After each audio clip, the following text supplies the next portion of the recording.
Hey guys, welcome back to my YouTube channel MPR Bikers. तो friends, एक बार फिर से जुड़ चुका हूं मैं आप लोगों के साथ एक नई वीडियो के साथ। तो आज की वीडियो को स्टार्ट करेंगे उससे पहले मैं आपको बता दूं कि आपने थंबनेल टाइटल देखा ही होगा। तो आज हम किस बारे में बात करने वाले हैं। तो वीडियो को स्टार्ट करने से पहले आप छोटा सा हमारा इंट्रो देखिए, फिर करते हैं हम आपसे बहुत सारी बातें अपनी रॉयल एनफील्ड क्लासिक 350 के बारे में।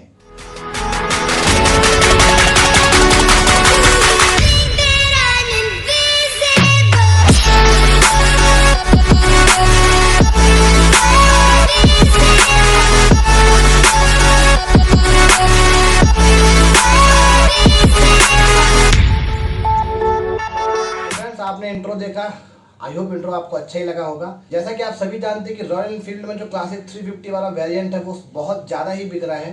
तो आप सभी को पता है कि इसकी सेल होने का रीज़न क्या है, कि लोगों में इसका बहुत ज़्यादा पागलपन है। तो अभी हम बात करते हैं सबसे पहले अपने नंबर 1 प्रॉब्लम के बारे में, जो कि है रॉयल एनफील्ड की अपना कहना चाहिए टायर से लेके। तो हम नीचे से ही स्टार्ट करते हैं। तो जो बेस है अपना कहना चाहिए टायर, ये दोनों टायर जो है रिम के मिलते हैं। यदि दो मॉडलों को छोड़ दिया जाए, जैसे कि एक आता है स्टेल्थ ब्लैक जो अभी आने लगा है, और अभी 2 कलर और आए थे, एक ऑरेंज एम्बर एक मेटालो सिल्वर आया था, ये भी ट्यूबलेस टायर के साथ आ रहे हैं।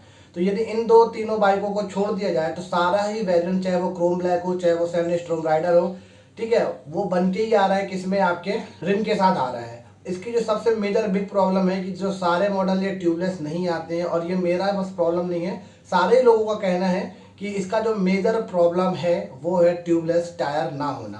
क्योंकि यदि आप ट्रिप वगैरह करते हैं तो ये अप्रॉक्स 200 kg की बाइक है, जिससे आपको काफ़ी दिक्कतें झेलनी पड़ती हैं जब ये पंचर हो जाती है। यदि नियर बाय कोई शॉप नहीं है पंचर की, तो आपको सबसे ज़्यादा दिक्कत इसको आती है धक्का मारने पे। और यदि आप सोलो राइड करते हो फिर तो आपको बहुत ही ज़्यादा देखने को दिक्कत मिल जाएगी।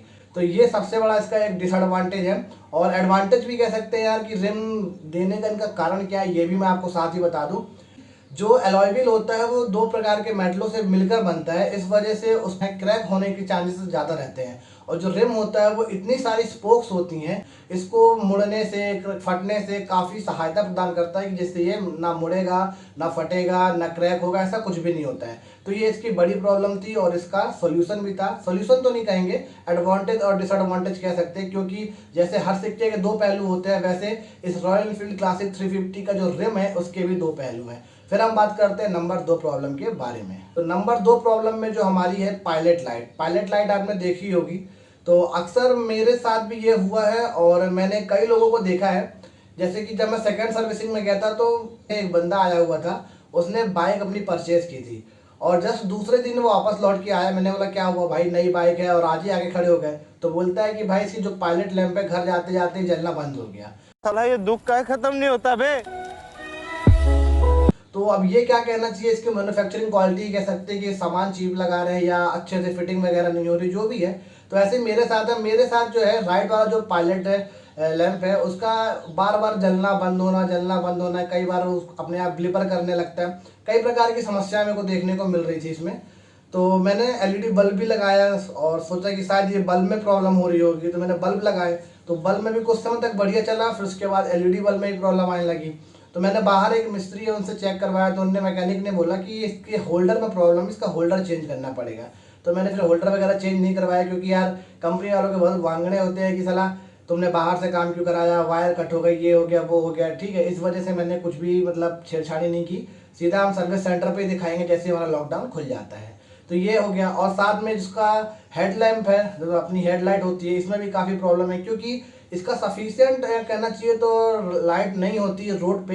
यदि आप सिटी वगैरह पे हैं और सिटी के आजू बाजू भी हाईवे में है तो ठीक है, पर लेकिन जब ज़्यादा ही किसी आप डार्क साइड वाले एरिया में जाते हैं तो इसकी लाइट कम पड़ती है और जिसका फैलाव है वो भी कम होता है। इस वजह से आपको आजू बाजू का जो वाइड एंगल ये भी देखने में काफ़ी प्रॉब्लम होती है। तो ये इसका दूसरा बड़ा एक प्रॉब्लम था।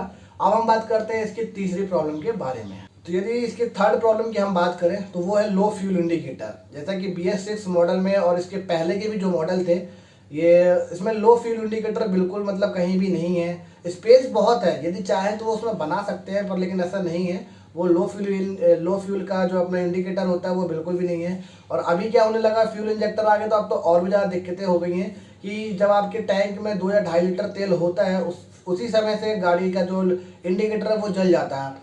तो अब कई बार क्या होता है कि आदमी ये सोचता है कि यार थोड़ा देर में डला लेंगे, कुछ समय बाद डला लेंगे, कुछ समय बाद डला लेंगे। वो ऐसे करते करते कई बार थोड़ा सा दिक्कतें हो जाती हैं। तो लो फ्यूल इंडिकेटर बहुत ज़्यादा ज़रूरी है, क्योंकि जैसे आप राइड वगैरह करते हैं तो कई बार ऐसा होता है कि कई किलोमीटर तक पेट्रोल पंप नहीं होते हैं। या तो आप अपनी बाइक में फ्यूल को एक्स्ट्रा लेके चलिए, या तो फिर आप एक अंदाज से चलिए कि इसमें ख़त्म होने वाला होगा तो आप पहले से ही फिल कर लें। तो यही सब चीज़ों होने की वजह से काफ़ी दिक्कतें आती हैं। तो फ्यूल इंडिकेटर होना भी इसमें एक मस्ट इम्पॉर्टेंट होना था, और ये इसका एक तीसरा बड़ा प्रॉब्लम मैं कह सकता हूँ कि ये इसकी तीसरी बड़ी प्रॉब्लम है। अब चौथी प्रॉब्लम की यदि हम बात कर लें तो चौथी बड़ी प्रॉब्लम मेरे को समझ में आता है ट्रिप ना होना वाला। जैसे कि अपना जो मीटर होता है, कई सारी बाइकों में होता है कि ट्रिप होता है, जैसे आपको कहीं जा रहे हैं तो आप सीधा अपना ट्रिप से जीरो कर लिए, तो आपको एक डिस्टेंस पता चल जाती है कि वहाँ की जो एग्जैक्ट डिस्टेंस है वो कितना है। तो ट्रिप मीटर ना होने की वजह से काफ़ी दिक्कतें ये आती हैं कि जैसे आप कहीं जा रहे हैं, आपने फ्यूल अपना है टैंक फुल कराया, तो आप सोचेंगे कि मैं इसका थोड़ा सा माइलेज भी चेक कर लूँ। तो या तो फिर आप पेन कॉपी साथ में लेके चलिए, तो नोट करिए। फिर जब आप डेस्टिनेशन पॉइंट पे अपने पहुंच गए तो उस डिस्टेंस को कितना हुआ, तो उसके लिए फिर आप कैलकुलेटर निकालिए, और करंट का जो अपना कहते हैं मीटर रीडिंग है उसको उससे माइनस करिए। काफ़ी झमेला वाला काम है। तो इसमें एक मेरे हिसाब से जो मीटर है उसमें ट्रिप देना बहुत ज़रूरी था, कि आप अपने मीटर को मतलब ट्रिप कर सकते हैं और ज़ीरो कर लिए और अपने आप अपने यूजली उसको यूज़ कर पाएँ। तो ये इसकी चौथी बड़ी प्रॉब्लम मेरे को देखने में समझ में आती है। नंबर 5 प्रॉब्लम की यदि अपन बात कर लें तो पांचवी जो बड़ी प्रॉब्लम है, जैसा कि आप में जानते ही हैं कि इसके जो पिकअप में प्रॉब्लम है वो आज से नहीं बहुत पहले से है। जो पिकअप की प्रॉब्लम है वो आज से नहीं बहुत पहले से है। और स्पीड वगैरह का भी जो नाटक होता है, तो ठीक है स्पीड का तो मैं इसलिए नहीं बोलूँगा क्योंकि यार देखिए क्रूज़र बाइक है और आप राइड करने जाते हैं यार 90 टू 100 तो मेरे को लगता है मुश्किल ही बहुत लोग चलाते होंगे, पर 80 टू 90 स्पीड आपको सफिशियंट है जब आपकी बाइक फुली लोडेड हो। क्योंकि ऐसे कंडीशन में क्या होता है ना, यदि आप बहुत ज़्यादा भी तेज़ है ना, तो चलती बाइक में यदि आपका टायर भी फटना तो आप इतना ज़ोर से गिरेंगे कि आपको इसका अंदाज़ा नहीं हो सकता।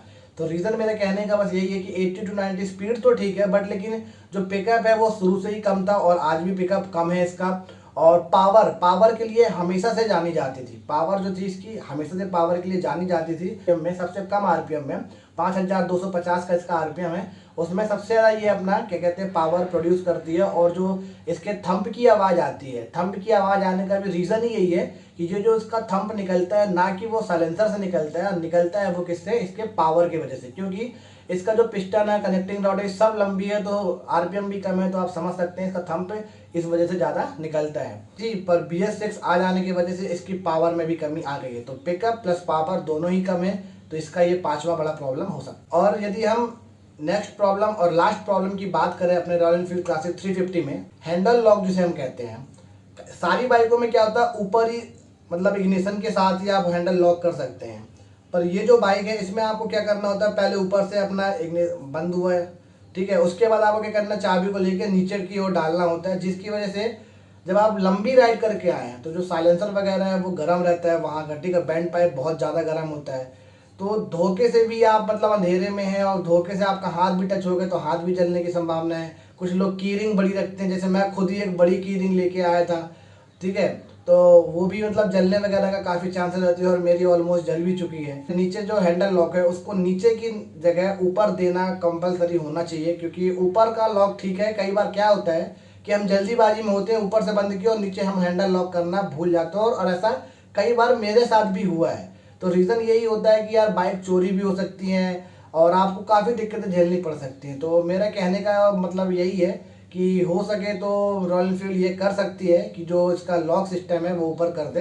नेक्स्ट जनरेशन की जो अपनी क्लासिक 350 आने वाली है, इसका ब्लॉग मैंने डाल रखा है, तो ब्लॉग आप जाकर देखिएगा, उसमें ये सारे फीचर्स दिखाए गए हैं। अब देखिए कितने फीचर्स आते हैं और कितने नहीं, पर वो ट्रायल के समय वो गाड़ी स्पॉट की गई थी, तो जब ट्रायल में वो बाइक थी तो मतलब मेरे हिसाब से तो फिर सारे फीचर्स ही उपलब्ध होंगे।